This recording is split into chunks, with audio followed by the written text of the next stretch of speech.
Transmissão ao vivo no nosso Facebook da Rádio Cidade e também no canal do YouTube do Jornal Alto Jacuí, para a gente bater esse papo legal aqui, que já estamos, né, desde o início da semana aí, no clima da Páscoa, né, no clima da Semana Santa.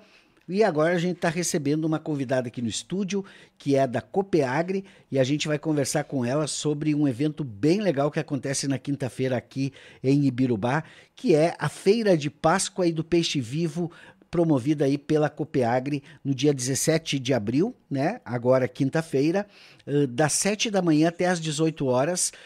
Essa tradicional aí feira que a Copeagri promove. Quem está com a gente aqui para falar sobre isso é a Janete Potti, que é a coordenadora de setor da Copeagri, e vai bater esse papo com a gente aqui e explicar aí como que está sendo preparado esse evento tão legal. E vamos falar um pouquinho também sobre as cadeias produtivas da nossa agricultura, né? Boa tarde, tudo bem, Janete? Seja bem-vinda à Rádio Cidade. Boa tarde, Cristiano, tudo bem? Desejar agradeço o convite por parte da Rádio Cidade e Jornal Alto Jacuí. Muito bem, queremos mandar o nosso abraço para o Lencian Corre, também presidente da Copeagri, né? Sempre, aliás, faz tempo que ele não vem aqui, viu? A gente quer bater um papo aí sobre a situação aí da agricultura para os nossos pequenos agricultores. Mas, Janete, vamos lá. Mais uma vez, mais um ano aí, a Copeagri fomentando, né, a cadeia produtiva dos seus associados e realizando uma feira que, numa data que normalmente, às vezes assim, entre Natal e Páscoa, a gente não dá aquela atenção devida para Páscoa, se concentra mais as energias aí, o comércio, principalmente para o Natal, né? Tem sempre, né, alguma coisa alusiva, mas não é aquela coisa tão forte como no Natal, né? E a Copeagri aproveita esse momento aí para desenvolver um setor importante, que é a piscicultura, né? E ao mesmo tempo integrar aí os produtos coloniais aí dos nossos produtores, né, no comércio aí, para que haja essa movimentação, né, Janete? Isso, nós a Copeagri já há 10 anos, este ano em outubro vamos completar 10 anos de Feira Livre, e desde lá, todo ano, na mesma data, véspera de Sexta-feira Santa, a gente tem alguma atividade alusiva a peixe vivo, a tradições, a culturas da época ali desse clima de Páscoa, né? Tá certo. Algo diferente que há 10 anos já a gente vem mantendo essa tradição. E antes da gente aprofundar isso, eu acabei pulando uma etapa aqui do nosso espelho de entrevista aqui, que é conhecer a Janete, né? Porque a gente entrevista alguém, tem que saber algumas coisinhas assim, né? Para ficar aqui, digamos assim, empoderado na hora da entrevista. Conta para mim quem que é a Janete, de onde ela vem, se ela é de Ibirubá ou veio de fora, né, de que família veio. Aqui em Ibirubá o pessoal se importa bastante com isso, sim, né, da família, de que família veio e também quanto tempo está na Copeagri e desenvolvendo essa função tão importante. Beleza. Eu sou natural de Ibirubá, localidade de Arroio Grande, morei lá durante minha infância e adolescência. Após isso, morei na linha Pulador Sul durante 23 anos, onde ali na propriedade surgiu já a parceria com a Copeagri. Muito antes da Copeagri nascer, eu já estava junto nos planejamentos para criar alguma coisa alternativa para os pequenos produtores. Então, ali antes de 2020, ali antes da fundação da Copeagri, a gente já estava trabalhando junto. E desde lá eu sou associada, era produtora de leite na época, tive 2 filhos. E após um período eu me mudei para a cidade e desde 2019 sou funcionária da Copeagri e há 3 anos sou coordenadora do setor. Antes disso, no início da Feira Livre, já há 10 anos atrás, eu participava como colaboradora, ajudava nas vendas da Feira Livre de uma agroindústria que eles mesmos não tinham disponibilidade de estar ali e eu prestava serviço para eles. Mas então estou na vida da Copeagri desde que ela nasceu. Que legal, que história bonita, gente. Isso é tão importante quando a gente vê. Isso é muito característico do cooperativismo, né? As pessoas, depois que elas dão as mãos ali, não é simples assim para largar, né? Ah, agora eu vou trabalhar numa empresa privada, agora eu vou fazer outra coisa, tal, não, né? Se torna uma família, né? O desafio da cooperativa é quase um desafio pessoal para cada um dos seus colaboradores, associados e tudo mais, né? Isso é muito lindo. Olha só, Janete, e me diz uma coisa, o que é ser coordenador de setor? Qual que é a tua tarefa específica dentro da cooperativa? Isso, ali no meu setor eu coordeno, além de coordenar, eu também pego no pesado, a gente faz de tudo ali, porque somos poucos funcionários, como é um setor alternativo, né? Ele não dá tantos retornos, né? Então, nós somos só hoje em 3 funcionários, mais um diarista e uma aprendiz. E além daquele setor que eu coordeno ali, que é de merenda escolar, mercado institucional, eu também coordeno, então, a Feira Livre, que é a Feira Livre, então, que acontece ali entre a lotérica e o Caixorão do Ferreira, ali do Esquina César. Democrática, Isso. né? Então, ali eu coordeno, né? Eu auxilio os feirantes no que eles precisam, na divulgação, na organização. Por exemplo, esse evento agora da Feira de Páscoa e Peixe Vivo, eu fico à frente da organização. Muito bem. A feira, esse eu acho que é um tema importante. Antes ainda da gente entrar, temos um tempo bom aqui para conversar e eu gosto do Jornal da Cidade porque a gente pode aprofundar o tema e trazer outros elementos também para a conversa, né? Então, a feira em si, né? A feira do produtor. Eu sinto assim que os produtores apostam, né, nessa iniciativa, mas muitas vezes falta um pouquinho apoio, eu acho, do poder público, né, para que tenha uma estrutura para isso, né. Se eu me lembro bem, não sei se vocês conhecem essa realidade, quando eu trabalhava no Cooper Jornal, lá em 3 de Maio, em Santa Rosa, tem uma feira do produtor que é muito bem estruturada, não é um galpão, assim, é um espaço largo, amplo assim, para né? isso, Amplo, né? com várias banquinhas e tal. E ali é um espaço que você vê ali que a comunidade já cria a cultura de, naquele dia da feira, ir lá para comprar, né, o seu hortifruti, comprar sua fruta e tal, cria essa relação. E aqui eu vejo que é muito por conta dos agricultores mesmo, Isso, né? por Meio isso que bota suas a gente mesinhas tá, ali, assim, exatamente, suas caixinhas de madeira e vamos lá. tocando Né? da forma que dá, só que a gente há muitos anos já reivindica isso, né? Um auxílio, um apoio. Mas esse ano, assim, partindo da Secretaria da Agricultura, a gente teve uma vontade deles muito grande de nos auxiliar e de melhorar isso daqui para frente. Então, inclusive, essa Feira do Peixe, a Secretaria da Agricultura está nos apoiando, né? Então, temos a esperança de que alguma coisa melhor seja feita, né? Desde uma legalização de uma feira, de um espaço, de algo adequado, já que os produtores precisam daquilo ali, para eles é muito importante, né? E os clientes também, a gente tem clientes ali hoje que há 10 anos estão sendo nossos clientes, então para eles também é algo importante, né? Porque eles precisam por um produto de qualidade, mas também o local para nós seria muito importante se fosse um espaço mais adequado para a ocasião. Estamos juntos nesse entendimento também aqui, Janete. Olha só, e quando nasce essa questão do peixe vivo, né, desse momento aí que é já há 10 anos realizado, é por conta de que há um índice grande de produtores que apostam na piscicultura como uma alternativa de renda? Hoje que temos parceria, nosso grupo de feirantes é um grupo fechado, mas aberto para novos integrantes. Mas hoje a gente tem apenas um produtor associado da Copeagri que é parte do nosso grupo de feirantes, que é o Dirson Gap. Ontem eu até vi que ele estava em entrevista com vocês. Ontem ele vai vir aqui. Ontem nós fomos lá na propriedade. Isso, eu convidei ele hoje para vir, mas ele não estava nem em Birubá, ele não conseguiu participar. Mas hoje temos só ele, né? Na verdade, desde ali do início, né? A Feira Livre surgiu no pátio da Copeagri, ali na Rua Mérito, né? Por muitos anos foi ali. E a gente fazia ali essa atividade. Muito bem, isso é importante, né? Porque até ontem, quando a gente estava lá no Gabi, né? Eu dizia até que pena, né? Que a gente vive num país em que o peixe só é lembrado na Semana Santa, né? Porque é uma carne tão nobre, Exatamente. uma carne tão boa. E se tivesse, digamos assim, uma cultura de consumo, né? Eu acredito que toda pequena propriedade que tem lá o seu porco, que tem a sua vaquinha lá pro leite e tem o seu boizinho pro corte, ia ter também, ia reservar um espaço na propriedade para fazer um açude ali e ter os seus peixes também, né? E esse é um dos objetivos que a gente tenta não deixar de lado este dia, porque, como você disse, são pouco consumo, poucos dias que são lembrados o peixe vivo. A gente poderia ter várias atividades. Também é um dos assuntos que eu conversei com o secretário da Agricultura, de a gente fazer essa atividade diversas vezes durante o ano. Não necessariamente sendo organizada pela Copeagri, mas do próprio poder público, né?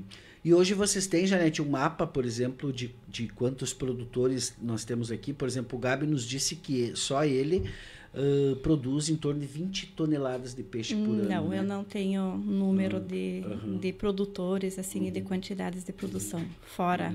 Fora né? isso, tá certo. Muito bem, vamos lá. A feira começa às 7 da manhã, vai até às 18 horas. O peixe com certeza vai ser o personagem principal, Sim, né? E a acredito atração também que o principal. artesanato ali, também outras coisas vinculadas. Não sei se vai ter alguma coisa de chocolate também. Tem alguma coisa de chocolate ali artesanal, que tem uma feirante que produz alguma coisa caseira, assim, bem caseira. O artesanato, então, vai estar aberto ali, né? Que é junto ao Sim, lado ali, como durante a semana, horário comercial vão estar abertos também. E os demais feirantes vão ter os produtos do dia a dia, verduras, hortifruti, mas dessa vez mais focada em doces, pé de moleque, cri-cri, os tradicionais ovinhos de casca de ovos com amendoim também Esse vamos eu vou ter que ir encontrar lá lá. fazer uma coleção, porque estamos lá na missão de montar a primeira cesta de Páscoa dos pequenos. E aí, o que a gente vai botar que não seja tão forte como muito doce, Exato. chocolate não dá, né? Então, pelo menos aquilo tem um pouco de cor e tal ali, né? Não sei se dá para dar o amendoim, né? Mas Pelo menos a aparência, né? A lembrança ali da cultura de Páscoa. Aquela cultura afetiva ali vai ficar presente, né? Além disso, também, né? Toda a questão de cucas, pães, bolos, bolachas, Sim, né? Que já é isso. tradicional da feira ali, né? Todos esses itens vão estar ali presentes. E outra coisa, em relação ao, digamos assim, ao preço, assim, e tal, o pessoal de qualquer bolso vai poder ir ali e consumir, né? Não é uma coisa elitizada, né? Bem... Exatamente. Os valores na feira sempre funcionam de acordo com o próprio feirante, né? A gente organiza, mas a gente não interfere em valores, né? Cada um coloca o seu valor do que acha que precisa para o seu produto, né? E a qualidade também é com cada um, então a gente sempre prima por ter bastante qualidade nos produtos, mas nos valores daí a gente não interfere. Eu estou compartilhando aqui o link da live nos grupos também, aqui a gente joga de meio campo, cabeceia, mas tudo certo. Olha só, tu falou que uma das questões que é a tua responsabilidade dentro do setor que tu trabalha é em relação à merenda escolar, né? E aí eu queria te perguntar, hoje isso teve alteração agora na lei ali da questão do programa de aquisição de alimentos, né? E eu acredito que agora aumentou até a possibilidade da porcentagem que as escolas podem pegar da agricultura familiar, né? E aí, como é que é hoje a relação a Copeagri, ela é meio que hoje o guarda-chuva dos produtores para fazer essa entrega? Como é que é o dia a dia, assim? Porque deve ser uma demanda bem grande de coisas, né? E uma logística que vocês precisam também planejar muito, né? Isso. Você falou ali do percentual que as escolas podem pegar da agricultura familiar. Isso é uma coisa bem contraditória. Não é que podem pegar. Elas devem pegar no mínimo 30%, mas elas podem pegar 100%.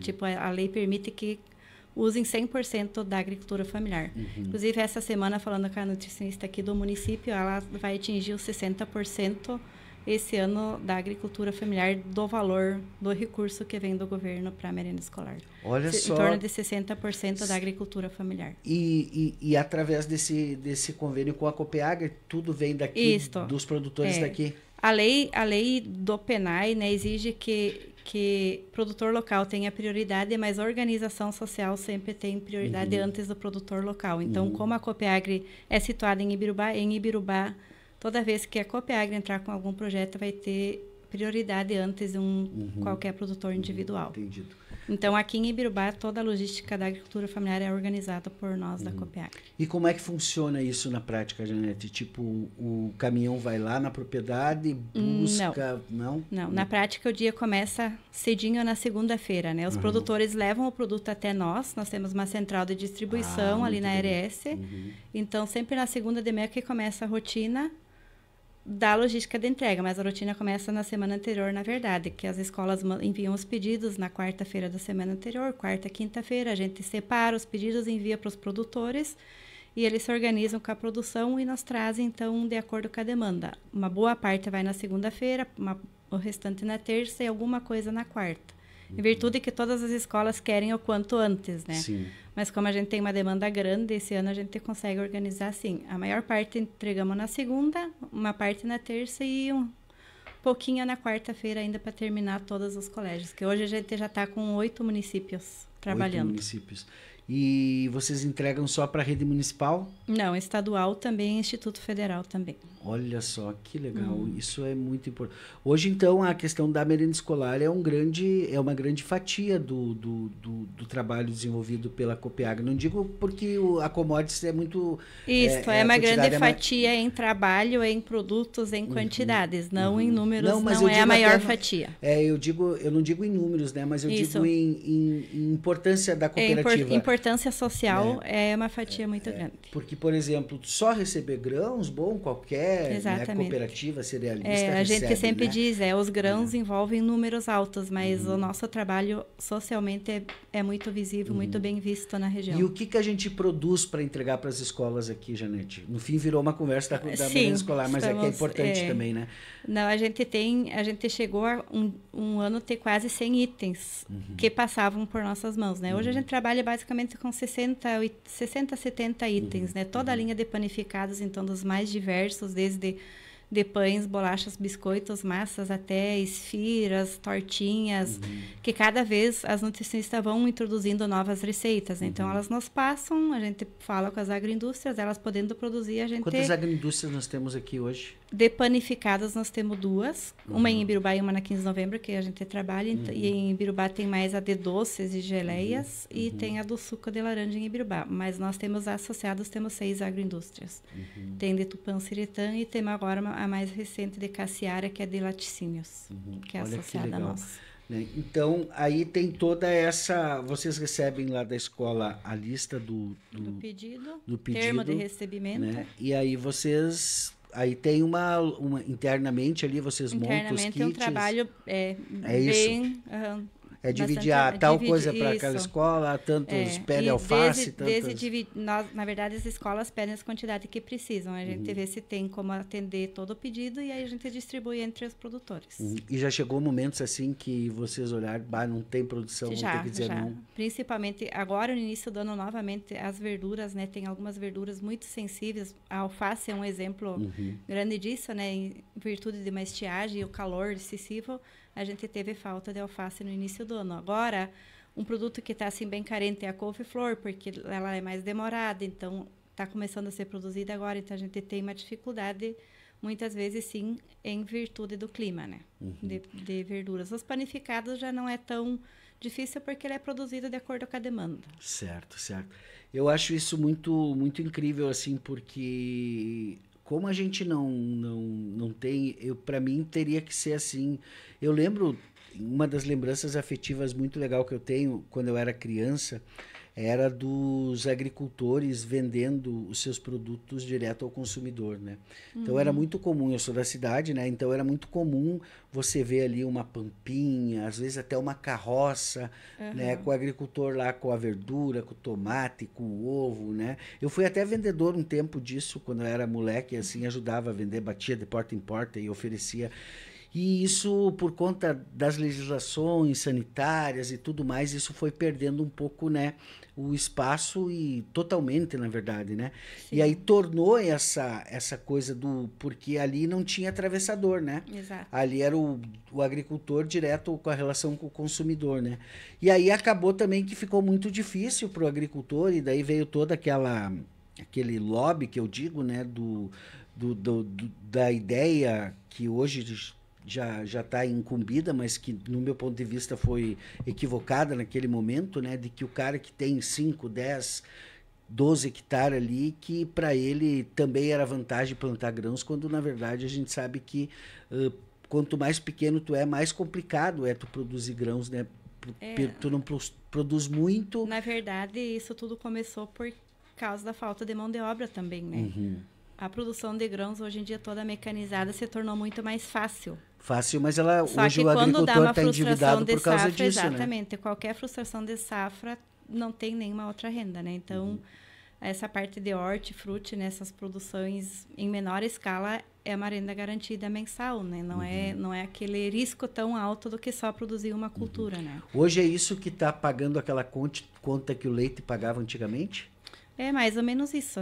Mas nós temos hoje em torno de 20 e poucos produtores que trabalham diretamente com nós nessa produção, né? A gente poderia ampliar esse número tranquilamente, né? Mas a questão de mão de obra é o que dificulta. Muitas vezes o produtor nos procura, tem interesse, começa, produz uns meses ali e aí já desiste, né? Porque é uma coisa bem... E como a demanda é grande, hoje em dia a gente já pede que o produtor traga já dividido, né? Que ele lá na sua propriedade colha a cenoura, colha a beterraba e já divide tantos quilos para tal escola, tantos quilos para tal escola e nos traga ali, a gente simplesmente separa nas caixas e carrega e entrega. Também pelo fato de ser mais curto o espaço da colheita até o consumidor, que você estava falando antes de antigamente. O nome do setor cadeias curtas é em função disso, né? Que o processo seja o mais curto possível, que venha lá da propriedade do produto e seja entregue na escola para o consumidor final sem um espaço longo de espera, sabe? Até para garantir que o produto chegue com Isso, mais com mais qualidade, mais fresco, mais nutritivo. Isso é importantíssimo. Mas olha só, hoje tudo isso é muito manual, Janete? Tipo assim, a relação com o agricultor lá, das quantidades e tal. Eu fico pensando como é que é essa comunicação? Manda no grupo do WhatsApp? É individual? Tudo via WhatsApp. Tudo via WhatsApp. Isso, exatamente. E tudo manual. Tipo, tem pessoa responsável por isso. Exatamente. Ali. E como todo ser humano falha, né? Acontecem muitas falhas no meio do caminho. Tu, às vezes, escreve um produto em quantidade errada ou acaba esquecendo de mandar um produto. Chega no dia, ela tem que correr atrás. Né? Como todo ser humano falha, a gente também falha muitas vezes. Mas isso faz parte, né? Tudo que é manual tem esse risco, né? E aí há esse momento que... Vocês fazem uma avaliação enquanto grupo, assim, para daqui a pouco organizar a cadeia, por exemplo? Determinada região fica focado... porque aquela região lá, de repente, é mais fácil de produzir. Estou aqui divagando, né? Mandioca, beterraba, cenoura. Não, aquela outra lá já tem uma estrutura boa para as hortaliças, então ali fica ali... O planejamento de produção a gente ainda não tem. A gente teria que ter, na verdade, um técnico específico para isso, a gente ainda não tem. E a Emater não ajuda nesse sentido? Ajuda alguma coisa, sim. Eles fomentam a organização dos produtores, né, de novos produtos, novas culturas, que hoje a gente tem, inclusive... Não falei em nenhuma variedade de produto ainda. A gente tem hoje um produtor de pitaias, que é um produto novo no mercado, né? Pouco conhecido, mas na merenda escolar de Ibirubá já está muito bem aceito. Então, a gente tem aí, nesses casos, a Emater fomenta, né? Estrutura ali para o início da produção, mas a gente não tem, assim, um técnico, digo, que pode acompanhar após esse processo de implantação, ficar acompanhando os produtores e fazer esse planejamento de produção. A gente reúne eles sempre no início do ano e conversa com eles. Eu vou produzir mais isso, eu mais aquilo, para não ter uma duplicidade. Mas ainda falta avançar nessa organização. Daqui a pouco acontece de chegar num determinado coisa, tem 3 toneladas de cenoura e 20 quilos de beterraba. Ainda não chegou a esse problema, mas ainda hoje o problema é a falta. Aconteceu no ano passado de alface dos produtores perderem, porque quando se viu, todos eles estavam com a alface pronta ao mesmo tempo e aí não tinha muita demanda, né? Então acontece também de perder e acontece de faltar. Mas nada em grande escala que se perde. Que legal, que legal.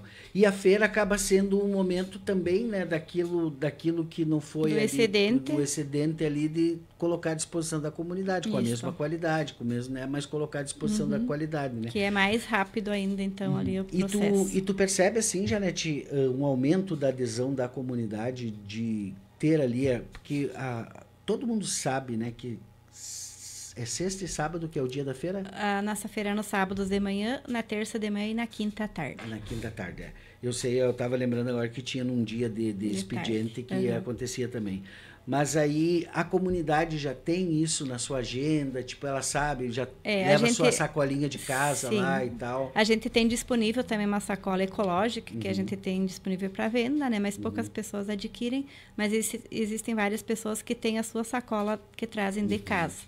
Mas a cultura de feira não é em Ibirubá assim tão tão bem vista, ou não tem uma tradição grande, mas a gente tem aqueles clientes assim que são clientes, como eu falei antes, há 10 anos, e estão ali sempre com essa sacolinha, inclusive de cesta, né? Algumas pessoas trazem cesta, e aos poucos vai aumentando a clientela, né? Mas é um caminho devagar, lento, né? E aquele espaço ali, é o melhor espaço mesmo? Porque hoje é o melhor espaço que temos disponível, né? Pela localização, por ser no centro, onde o pessoal também circula. Porque eu vejo qual é a dificuldade, por exemplo, no sábado, digamos assim, né? Pegar e fechar uma daquelas ruas ali e deixar o produtor poder espalhar esse seu produto ali, poder fazer alguma outra atividade ali para chamar atenção, botar um brinquedos para as crianças ali, alguma coisa, uma parceria nesse sentido, né? Porque eu vejo assim que eles são muito exprimidos ali naquela Isso fica um espaço bastante exato. Mas assim, a gente trabalha para tentar melhorar isso cada vez mais, né? A gente teve um ano que a gente fez essa feira do peixe vivo com rua fechada, porém os clientes não se sentiram à vontade, porque como era um espaço totalmente diferente daquilo que eram habituados ali, algumas pessoas se sentiram constrangidas e acabaram não indo lá na rua para procurar o produto, né? Então a gente optou por a feira ficar ali no local onde ela está e somente o peixe que vai ficar na rua. Tá certo. Bem legal, bem legal. Acho que a comunidade de Birubá está desafiada aí, né, a ir lá na feira, conhecer os produtores, né, bater um papo legal, entender a realidade também, né, porque cada um traz uma história ali. Eu acho que isso que é importante. Exatamente. Né? Cada família tem a sua história de vida, sua necessidade, sua cultura, sua especialidade. Então, cada um é cada um. Nós temos 8 famílias hoje que estão ali, assíduos. Nem todos vão todos os dias da semana, né? Mas no sábado de manhã, que é o dia que todos participam. Então, a gente tem diversos produtos. Temos uma banca também que é da Copiagri, que sempre está ali, né? Onde tem os produtos que a gente trabalha, feijão, arroz orgânico, polpas, doces de fruta, né? Esses sempre estão ali disponíveis em todas as edições. E aí, essa questão da relação nos outros municípios, tem também feira nos outros municípios? Tem. Hoje, inclusive, o secretário da Agricultura da 15 de novembro me procurou e ontem a coordenadora também da feira de lá, para a gente tentar sentar, quem sabe, juntos, para conseguir essa questão de uma legalização, que venha parte de algum poder público, de algum lugar que nos ajude para conseguir deixá-la mais legal, mais correta, mais dentro das normas, que a gente sabe que tem muita coisa para ser ajustada, né? A gente vai devagar, mas tem muita coisa a ser ajustada. A gente tem um exemplo muito bom de uma feira que tem em Júlio de Castilhos, que é apoiada lá pelo município, assim, e funciona muito bem. Então, a gente vai querer chegar um dia, assim, numa qualidade melhor de feira aqui também no nosso município. É um desejo que eu tenho, né, de conseguir deixar isso o mais correto possível. Eu acho que o Liberto ele tem toda o conhecimento, né, e é uma pessoa muito articulada no setor aí, que eu acho que pode ser sensível a essa ideia, né, Janete? Isso, eu já conversei com ele, aí a gente vai sentar e vai tentar deixar isso como alinhado. ele está hoje com as duas tarefas, tanto da agricultura quanto da indústria e do comércio, né? Eu acho que conectou tudo ali. Não precisa reunir duas secretarias, exatamente, né? fica Fala tudo numa com um só e já junta resolve tudo, né? Então, eu acho que vai facilitar muito nesse sentido. Legal, Janete, eu gostei muito de entender um pouquinho, né? Normalmente o pessoal da Copiag que vem aqui é o pessoal, os agrônomos, o pessoal dos grãos e tal, e mercado e tal. É algo totalmente diferente. E né? Aí é uma outra pegada da Copiag que eu acho que é nada contra o pessoal dos grãos, né? E são importantíssimos para a nossa economia, mas é meio que tu conversar com a Copiagri raiz, né? Exatamente, lá das suas origens, né? Exato, eu acho que é isso que me passou, pelo menos assim, né, nesse bate-papo contigo. E depois da Feira do Peixe, tem alguma outra ação que vocês estão articulando aí e pensando para os próximos meses? Em relação à feira, no momento, não. A gente vai ali em outubro, quando fechar os 10 anos de feira, a gente vai querer fazer alguma atividade especial também, mas ainda nada programado. Nada programado, só por enquanto, no planejamento. Beleza. São 8 produtores na feira e quantos que fornecem para as escolas? Para as escolas são em torno de 22. 22. Todos de Birubá. Não, temos todos associados da Copiagri, mas tem de fora do município, como a gente tem muitos associados fora de Birubá, a gente tem associados de fora também que tem produção para merenda escolar também. Mas todos aqueles que são do município que tem produção estão inseridos? Sim, isso quem tem interesse nos procura e volte e meia alguém diferente procura, né? E a gente vai introduzindo e principalmente a gente vai dar sempre prioridade, né, para os locais. E outra coisa que eu queria saber assim, e quem não é associado da Coopeagri, como é que faz? Aí é todo um caminho que começa a partir da associação, então que não é no meu setor, né? Passa geralmente com uma conversa com o presidente, aí o conselho aprova a associação, né? E após isso a gente já começa a trabalhar. Começa de cima para baixo. Isso. Ou de baixo para cima, tanto faz. Depende do ponto de vista. Tá certo, tá certo. Bem legal, Janete, esse bate-papo e sucesso aí na feira. A Raquel mandou pra gente aí o cardzinho, né, do evento e tal. A gente vai compartilhar também nas nossas redes sociais. Mas acredito que toda a população de Ibirubá aí vai aderir à feira e vai estar lá para apoiar nossos pequenos agricultores, né, que tanto sofrem, né, com a questão dos digamos assim, das sucessivas estiagens, sucessivas perdas na produção de grãos, né?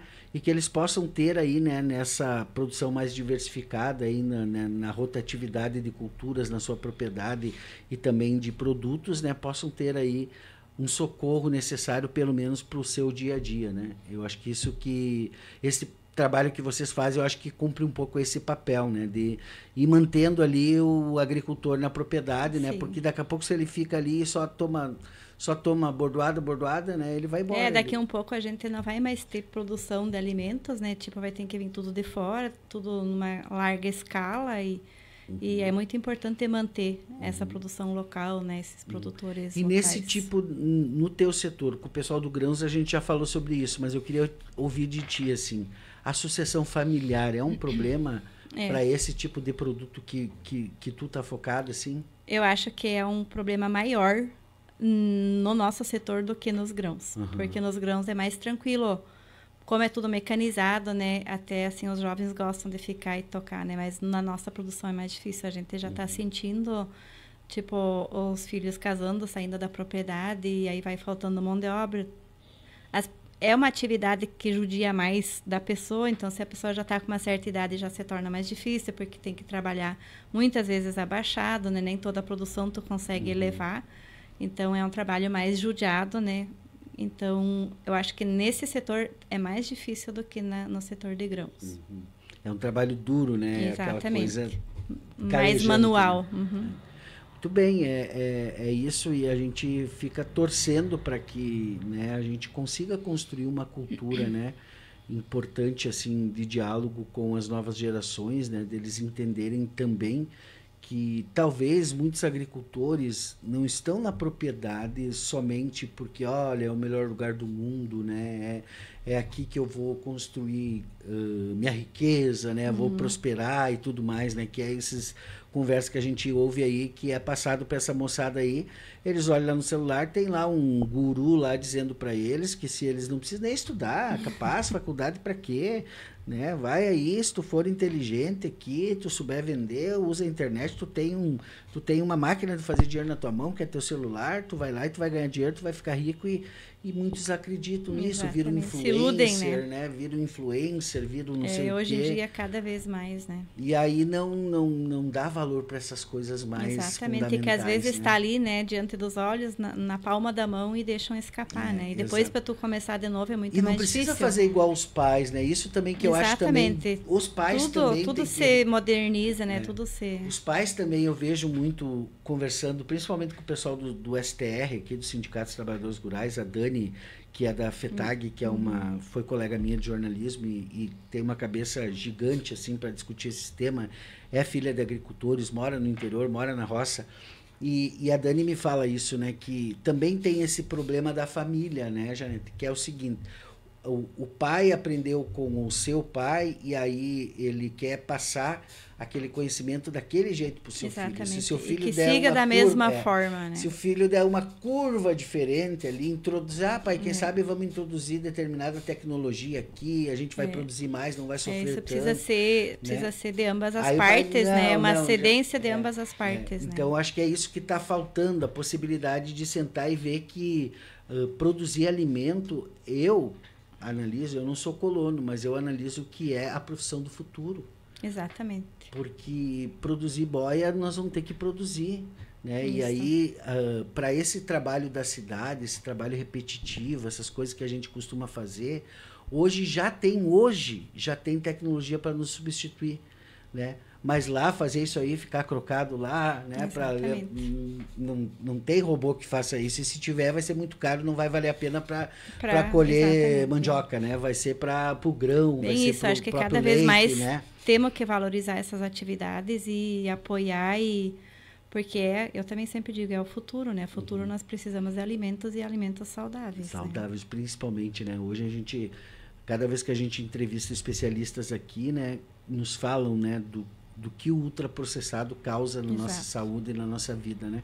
Então, se a gente se reencontrar, né, com essa coisa mais da nossa essência, né, a comida lá plantada ali já consumida, né? Porque imagina se toda a nossa produção aqui de Ibirubá ficasse em Ibirubá, né? Não precisasse a gente mandar para longe, né? Como seria mais economicamente viável, né, e tudo.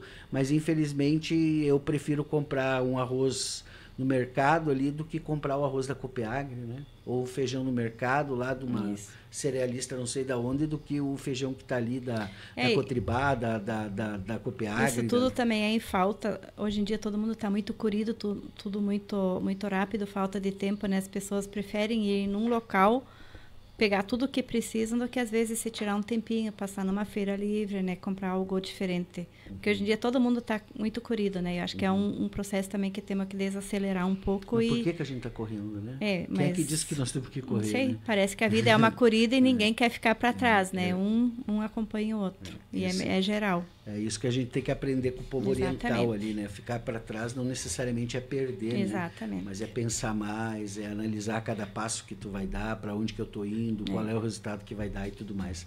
Janete, muito legal esse nosso bate-papo aqui. Espero que seja uma ótima feira. Eu já te digo que eu vou estar lá para mim pegar os cri-cris lá, né? E os ovinhos lá pintados para fazer a primeira cesta dos meus filhos. Então ela muito tem um valor simbólico, né? Então a gente quer montar com a nossa cara, com o nosso jeito ali. E desafia aí os papais e mamães, né? Em vez de ir lá comprar aqueles ovos caríssimos lá, né? Olha o que dá para te fazer uma cesta perfeita com verdura, com fruta, né? Isso, um presente ideal até às vezes para dar para os pais, né? Um presente diferente, né? Não tem que ser aquela coisa sempre tradicional, tudo processado, né? E aí, o peixe, não precisa nem dizer, né, pessoal? Peixe in natura, né? Vivo lá, né? Eu acho que é os tanques, né? Isso, os tanques. Os tanques, aí o pessoal vai lá, escolhe o peixe e aí saboreia aí essa data tão tradicional. Janete, muito obrigado pela tua presença aqui. A palavra final é tua. Isso, a gente agradece o convite e também deixa o convite para todos os ouvintes, né, prestigiarem a nossa feira lá e aguardamos todos por lá. Na quinta-feira, das 7 às 18 horas, sem fechar ao meio-dia. Tá certo. Muito obrigada. E o pessoal, ao meio-dia, vai ter lá comes lá, alguma coisa lá para o pessoal saborear, que quiser ficar por lá? Não. Olha, só se comerem cri-cri, peixe vivo. Não, peixe vivo não dá. Daí já tem que ser um sushi, né? Tem que ser salmão daí, né? Não sei se dá para comer traíra, essas aí, vivo aí, eu acho que é mais complicado. Eu vou agora rodar aqui o Time News e as últimas do esporte, para a gente fazer a fotinha aqui da Janete aqui no estúdio, e daqui a pouco a gente volta com mais destaques aqui no Jornal da Cidade. Agora são 13 horas e 15 minutos, 13 com 15. Obrigado, Janete. Vamos encerrando aqui a nossa transmissão ao vivo no nosso